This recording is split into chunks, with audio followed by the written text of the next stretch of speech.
आपने अखबारों में पढ़ा होगा, मुंबई बम ब्लास्ट के 12 आरोपी छूट गए, सुना होगा ना आपने। मुंबई में 2006 में बम ब्लास्ट हुआ। आपको कुछ मैं ऐसी बात बता रहा हूं जो मीडिया वाले बताए नहीं। उस बम ब्लास्ट की क्रोनोलॉजी समझिए। बम ब्लास्ट किया गया मंगलवार के दिन 11 जुलाई को। बम ब्लास्ट किया गया शाम को 6:30 बजे, जिससे ऑफिस से लोग लौट रहे हो। बम ब्लास्ट चालू डब्बे में नहीं किया गया। मुंबई जो लोकल ट्रेन होती है, उस पूरी ट्रेन में 1 कोच या 2 कोच फर्स्ट क्लास के भी होते हैं। तो सारे के सारे बम ब्लास्ट चालू डब्बे में नहीं किए गए, क्योंकि चालू डब्बे में बम ब्लास्ट करते तो हो सकता है चालू डिब्बे में मिक्स पॉपुलेशन होती है, तो चालू डब्बे में बम नहीं रखा, फर्स्ट क्लास में बम रखा। क्यों? क्योंकि फर्स्ट क्लास के कोच में सीए चलते हैं, आर्किटेक्ट चलते हैं, इंजीनियर चलते हैं, डॉक्टर चलते हैं, व्यापारी चलते हैं, अग्रवाल चलते हैं, जैन चलते हैं, माहेश्वरी चलते हैं, मारवाड़ी चलते हैं, पत्रकार चलते हैं, खासतौर पे गुजराती चलते हैं। और सारा का सारा बम ब्लास्ट जो गुजरात वाली लाइन है, जिसको वेस्टर्न लाइन बोलते हैं, उसी लाइन पे किया गया। मंगलवार का दिन शाम को 6:30 बजे और फर्स्ट क्लास ये चुना गया। जैसा बम ब्लास्ट मुंबई में हुआ था, ऐसा ही 2004 में स्पेन में हुआ था। मैड्रिड बम ब्लास्ट, आप लोग गूगल करके देखना, मैड्रिड बम ब्लास्ट। मैड्रिड में जिन लोगों ने बम ब्लास्ट किया, उसमें 21 लोग पकड़े गए। 40,000 साल की सजा हुई। एक एक जिहादी को कितने साल की, जोर से बोलिए? 40,000। दोबारा मैड्रिड में, स्पेन में दोबारा कोई बम ब्लास्ट करने की जरूरत करेगा क्या? जोर से बोलिए। अगले साल 2005 में लंदन में ट्रेन में बम ब्लास्ट हुआ। सुबह के टाइम बम ब्लास्ट हुआ। सभी जितने जिहादी थे सबको आजीवन कारावास, अंतिम सांस तक जेल में ही सड़ना पड़ेगा। जज ने यह ऑर्डर किया। और 2006 में मुंबई में हुआ, और मुंबई में पकड़े कुल कितने गए? 12। यहां मीडिया के बंधु बैठे हैं, मैं कुछ आप इसकी टेक्निकल बात बता रहा हूं। जब से ये 12 के 12 आरोपी छूट गए हैं, सारे लोग अपनी भड़ास निकाल रहे हैं जज के ऊपर। लेकिन जज ने बरी क्यों किया, मैं उसका कारण बताता हूं। 2006 में महाराष्ट्र में कांग्रेस की सरकार थी। कांग्रेस की सरकार ने मुंबई बम ब्लास्ट की पूरी जांच एटीएस को सौंपा। एटीएस ने 3 महीने के अंदर, 4 महीने के अंदर अपनी रिपोर्ट दे दिया और ये बोला कि इसको आईएसआई ने लश्कर तोयबा के साथ मिलके भारत के सिमी के सहयोग से किया है। एटीएस ने यह भी बताया ये बम ब्लास्ट कुकर में रखे गए थे और मुंबई में कोई गोवंडी एरिया है, वहां ये सारे के सारे बम रखे गए। एटीएस ने 3-4 महीने के अंदर अपनी पूरी जांच पूरी कर दी। खेला उसके बाद शुरू हुआ।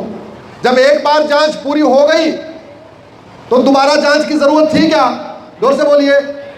नहीं। 2008 में महाराष्ट्र की उस समय की कांग्रेस की सरकार ने इस जांच को क्राइम ब्रांच को दे दिया। किसी भी राज्य में जो सबसे एक्सपर्ट एजेंसी होती है उसको एटीएस कहते हैं, एंटी टेररिस्ट स्क्वाड। एमपी में भी एटीएस, महाराष्ट्र में भी, सब जगह एटीएस बनी हुई है। एटीएस की जांच ने जब सारा कुछ कह दिया था, 12 लोगों को पकड़ लिया, बम कहां बनाए गए वो स्थान ढूंढ लिया, वो कुकर ढूंढ लिया, वो जगह ढूंढ लिया, असेंबली कहाँ हुई, सब कुछ पकड़ लिया, तो दूसरी जांच की जरूरत थी क्या? नहीं।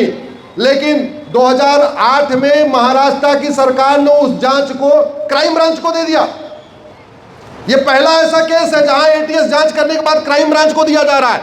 होता उल्टा है, क्राइम ब्रांच की जांच को एटीएस को दिया जाता है, यहां एटीएस की जांच को क्राइम ब्रांच को दिया जा रहा है।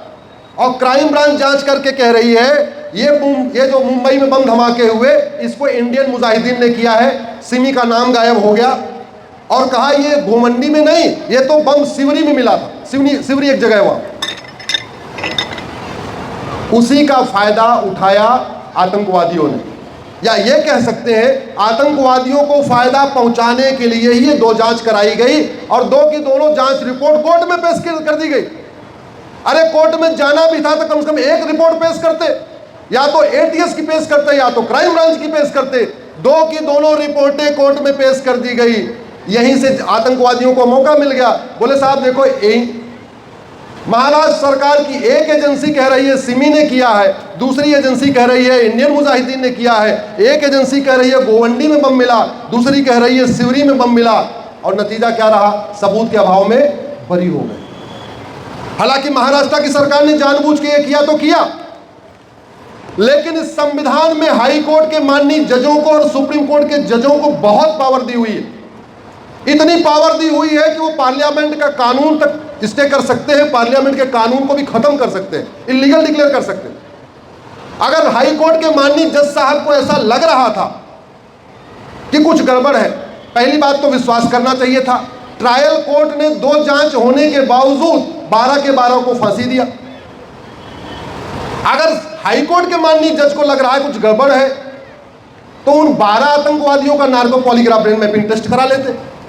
एक आतंकवादी का narco polygraph brain mapping test करने में ज्यादा से ज्यादा 1 दिन लगेगा, तो 12 आतंकवादियों का टेस्ट करने में कितना टाइम लगता है? 12 दिन। 12 दिन फैसला और रोक लेते, टेस्ट करवा लेते। इतनी पावर दी हुई है, कहते हमारे सामने टेस्ट करो। वो दोनों माननीय जज अपने सामने टेस्ट करवा के सारे सवाल जवाब कर लेते, लेकिन नहीं, मुझे समझ में नहीं आ रहा। चंद्रमा पे पहुंच गए, मंगल पे पहुंच गए, अग्नियान बना लिया, ब्रह्मोस बना लिया, परमाणु बम बना लिया। दुनिया के कई देशों ने झूठ पकड़ने के लिए narco polygraph brain mapping test करना शुरू कर दिया, हम क्यों नहीं करवा रहे? माननीय जज साहब को इन 12 आतंकवादियों के ह्यूमन राइट की चिंता थी, लेकिन उनको वो 200 लोग जो मारे गए उनके ह्यूमन राइट की चिंता नहीं हुई, जो 800 लोग घायल हो गए उनके ह्यूमन राइट की चिंता नहीं हुई। मामला सुप्रीम कोर्ट में आ गया है, सुप्रीम कोर्ट क्या करेगा वो बाद की बात है। लेकिन इस पूरी घटना ने 2 चीज बताया, या तो ट्रायल कोर्ट के जज जिन्होंने फांसी दिया वो ना समझते, या तो हाई कोर्ट के जज जिन्होंने पूरी तरीके बरी कर दिया वो ना समझते। जो भी है चर्चा होनी चाहिए। इसलिए मैं आप लोगों से कह रहा हूं, समाधान क्या है? अपने सांसद विधायक को पकड़िए और उनको बोलिए ये 1861 वाला पुलिस एक्ट कब तक चलेगा? भारत में एक यूनिफॉर्म पुलिस कोड कब लागू होगा? यह यूनिफॉर्म पुलिस कोड हम आप नहीं बना सकते। मैं कोई सांसद नहीं हूं, मैं कोई मंत्री नहीं हूं। मैं तो आपको बता सकता हूं, मैं केवल उतना ही काम कर सकता हूं जो डॉक्टर करता है।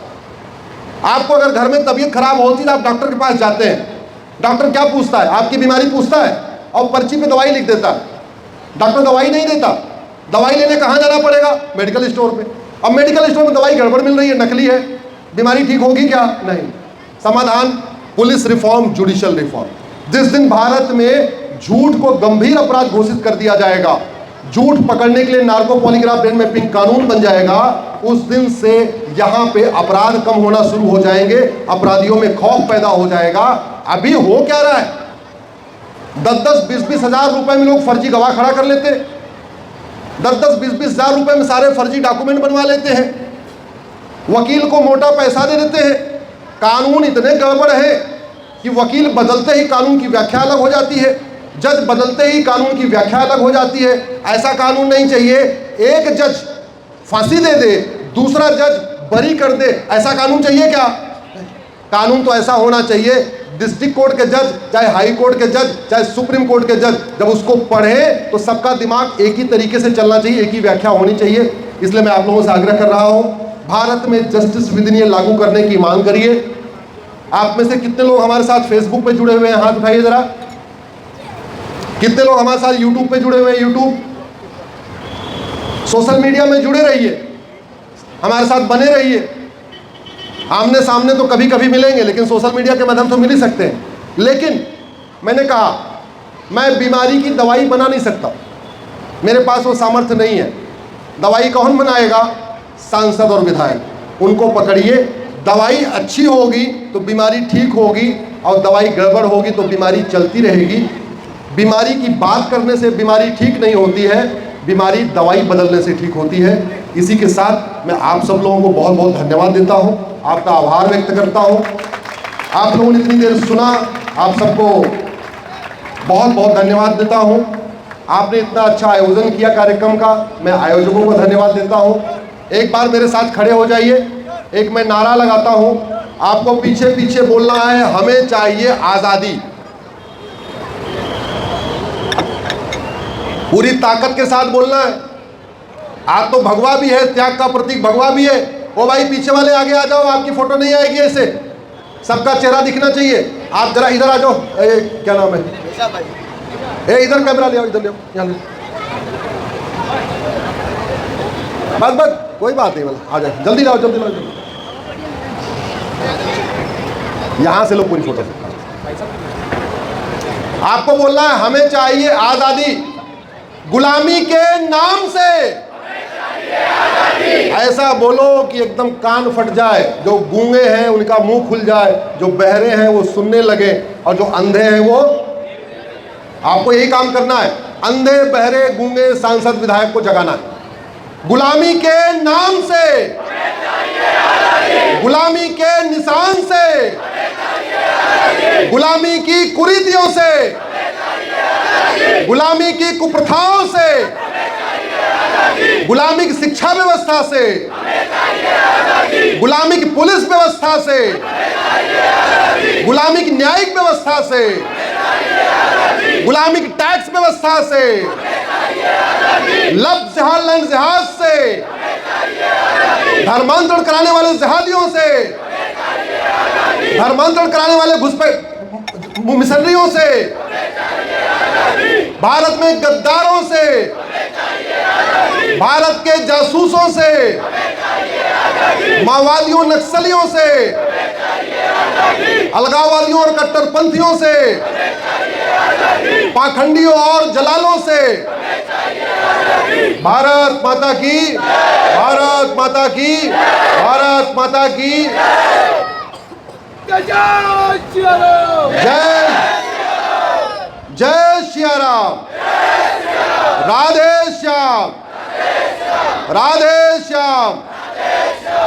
अयोध्या में मंदिर बन गया है, अगला लक्ष्य हमारा काशी और मथुरा है, इसलिए सब लोग राधे श्याम करते रहिए।